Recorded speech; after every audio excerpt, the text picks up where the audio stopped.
Good morning, જય શ્રી કૃષ્ણ. સ્વાગત છે તમારા બધાનું આજના એક નવા બ્લોગમાં. આઈ હોપ કે તમે બધા મજામાં હશો. અમે પણ મજામાં છીએ. અને આજે છે મંડે, તો બધાને મારા જય શ્રી કૃષ્ણ અને ગુડ મોર્નિંગ. તો ચાલો અત્યારે ફ્રેશ થઈ ગયા છીએ અને રેડી પણ થઈ ગઈ છું.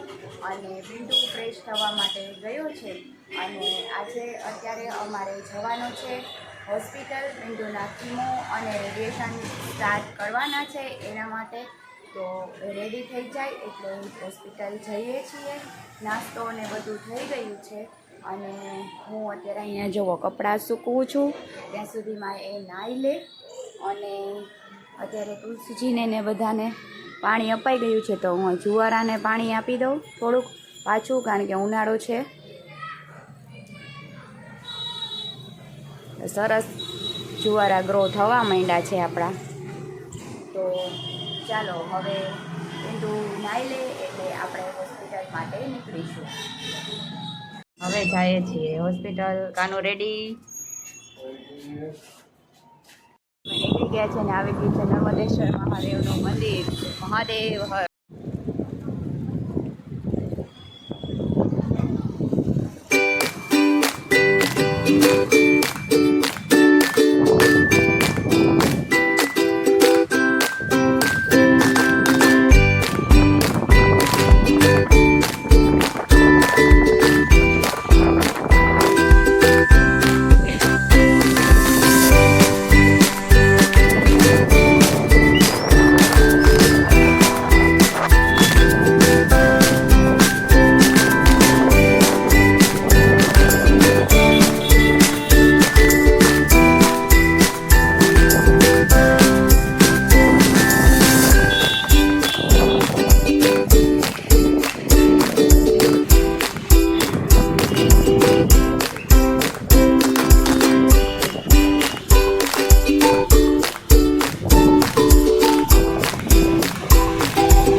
વાડલા ફાટક પાસે એક અકસ્માત સર્જાઈ ગયો હતો બુલેટ અને બસ વચ્ચે. ટ્રાફિક પણ ખૂબ જ જામ થઈ ગયો હતો. હોસ્પિટલથી ફ્રી થઈ ગયા છીએ અને હવે ઘરે જઈએ છીએ.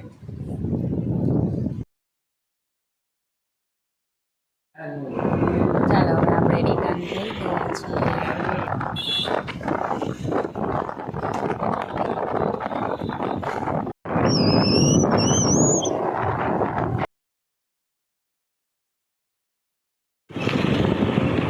ચાલો તો હવે આપણે સરદારબાગ પાસે પહોંચી ગયા છીએ. તો હવે થોડીક વારમાં જ ઘરે પહોંચી જઈશું. તો આપણે હોસ્પિટલથી ઘરે 5:30 વાગે આવ્યા હતા. અને રેડિયેશન અને કીમો બેય ડૉક્ટરને આપણે બતાવવાનું હતું, તો એટલા માટે વાર લાગી ગઈ. તો 4 વાગે બીજા ડૉક્ટર આવવાના હતા, એટલે પછી આપણે હોસ્પિટલે જ થોડીક વાર વેઇટ કરી લીધો હતો. અને હોસ્પિટલની કેન્ટીનમાં જ આજે જમી લીધું હતું. પિન્ટુએ ત્યાં દાલ રાઈસને એવું ખાઈ લીધું હતું. અને મેં પણ એની સાથે ત્યાં કેન્ટીનમાં જમી લીધું હતું હોસ્પિટલની. તો આપણે 5:30 વાગે ઘરે આવ્યા તો હવે પિન્ટુને 33 રેડિયેશન્સ આપવાના છે અને કીમો નથી આવ્યા. તો હવે જ્યારે માસ્ક બનીને આવશે ત્યારે 1 વીકની અંદર એના રેડિયેશન સ્ટાર્ટ થશે. અને અત્યારે વાગી ગયા છે સાંજના 7. તો હવે આપણે દીવાબત્તી કરી લઈએ અને પછી ડિસાઈડ કરીએ, પૂછીએ પિન્ટુને કે એને શું જમવું છે. અત્યારે થોડીક વાર રેસ્ટ કરે છે, તો ત્યાં સુધીમાં હું બીજું બધું કામ કરી લઉં અને પછી કન્ટિન્યુ કરીએ કે શું રસોઈ બનાવું છું. ચાલો, તો હવે મેં દીવાબત્તી પણ કરી લીધા છે. ચાલો, તો કપડાં ચેન્જ કરીને હું આવી છું કિચનમાં અને અહીંયા મૂક્યા છે દાળ. ખાવા છે દાળ ભાત, સરગવાનું લોટવાળું શાક, રોટલી અને સેવ ટમેટા કાં તો સેવ ગાંઠિયાનું શાક. બધું થોડુંક થોડુંક ટેસ્ટ કરશે અને સાથે બનાવવાના છે બટેટા પૌવા પપ્પા માટે. તો ચાલો હવે રસોઈ બનાવી લઈએ.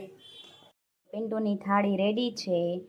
સરગવાનું લોટવાળું શાક, આ છે ટમેટા અને ઝીણા ગાંઠિયાનું શાક, દાળ ભાત, છાશ અને રોટલી. તો હવે જલારામ બાપાને થાળ ધરી દઈએ અને પછી પિન્ટુને પણ જમાડી દઈએ. ચાલો, આપણે જલારામ બાપાને થાળ ધરાઈ ગયો છે. બોલો જલારામ બાપાની જય. હવે જમી અને ફ્રી થઈ ગયા છીએ અને આજે હોસ્પિટલ ગયા હતા તો હવે થાકી ગયા છીએ, તો આજે વહેલા સૂઈ જશું. તો આજના વિડીયોનો એન્ડ હું અહીંયા જ કરું છું. આઈ હોપ કે તમને વિડીયો પસંદ આવ્યો હશે. જો પસંદ આવ્યો હોય તો તેને લાઈક અને શેર કરી દેજો અને જો ચેનલમાં નવા હોય અને ચેનલને સબસ્ક્રાઈબ ના કરી હોય તો જલ્દીથી કરી દેજો. મળીએ કાલે એક નવા વ્લોગ સાથે. ત્યાં સુધી બધાને મારા જય શ્રી કૃષ્ણ, ગુડ નાઇટ. અને જો તમે હજુ સુધી કાલનો વ્લોગ ના જોયો હોય તો જલ્દીથી જોઈ લેજો. કાલે તમને ભવનાથના દર્શન કરાવ્યા છે. તો ચાલો મળીએ કાલે. ત્યાં સુધી બધાને મારા બાય બાય.